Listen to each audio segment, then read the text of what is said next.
Speaking of hiding out, investors seem to have found a little bit of comfort in areas like utilities and real estate, obviously areas of the market that were run over in a rising rate environment. But our next guest is not so sure that this is the best place to put your money. Joining us now is Victoria Fernandez, Chief Market Strategist at Crossmark Global Investments. Victoria, thank you so much for being with us this morning. We certainly have seen this whole worst is first so far in 2024, the struggling sectors getting a little bit of a re-rating, but it sounds like in certain cases, like utilities, you're not wanting to chase that. How come? Yeah, I mean, there's certain sectors where I think you just have to be a little more cautious, and utilities and real estate are some of those areas. When you look at utilities, I would actually rather go into the bond market. You know, utilities a lot of times are used as a bond proxy or a bond replacement.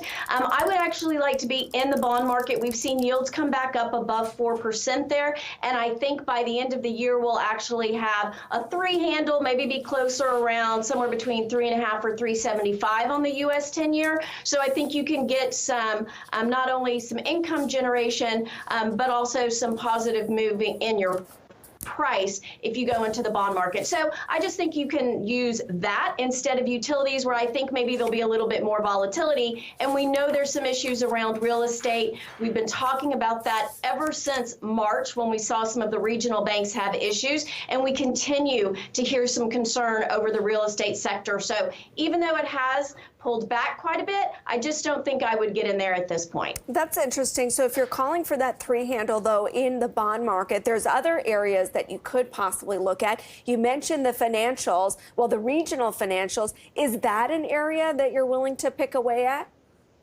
So we do like the financial sector. Again, talking about sectors that have had some hard times over the last few months, financials being one of them. They actually have taken some leadership role in the U.S. markets right now. You're seeing over 80% of the names in the financial sector that are hitting highs right now, or they're in an uptrend. And so there's some real strength in that sector. And we think that if the Fed begins to cut rates in the second half of this year, you're going to start to get a little bit more of a positive yield curve. And the financials are actually kind of inexpensive based on their historical levels. So yes, we like financials. We like JPMorgan as an example of one of the names in that sector, but we also like some of the credit cards. They have really strong balance sheets, so I think you could put a little bit to work there as well. Let's talk those banks. You mentioned JPMorgan, which is pulling back just from a record high. That's the setup going into results on Friday.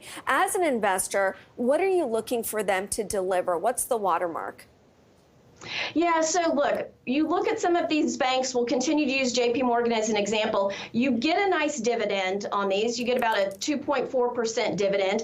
As I mentioned, they are trading relatively inexpensive as compared to their historical levels. So JPMorgan trading at around 11 times. So in other areas of the market where valuations are stretched, you're actually looking in a pretty good spot here for valuations, and the return on equities are high. You've got about a 17% return on equity for JPMorgan. I think when the banks report at the end of this week, people are going to be looking for those net interest margins. They're going to be looking at loan loss reserves. Are those moving higher? Are there concerns around delinquencies that are coming up? These are all risks. So there's nothing that is a slam dunk. There are risks there. But we think most of the larger banks, not so much maybe on the regionals, but those larger banks have good cash positions, solid balance sheets, and I think they'll be able to withstand any maybe negative pull from some of the delinquencies we're seeing. What are you doing with tech stocks? I mentioned as a sector, they have fallen to last place recently in terms of performance.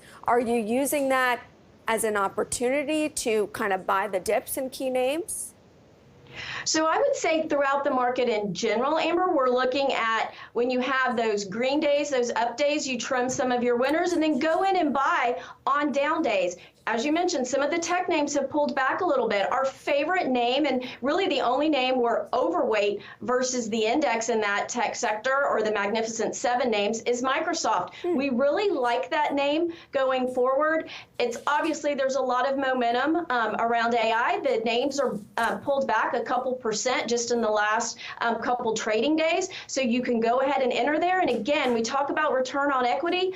38% ROE for Microsoft. We know they're going to start being able to monetize all the AI hype that we've had for the last year. I think that's really going to help their balance sheets going forward. So I think you can play some of the tech names, Microsoft being our favorite.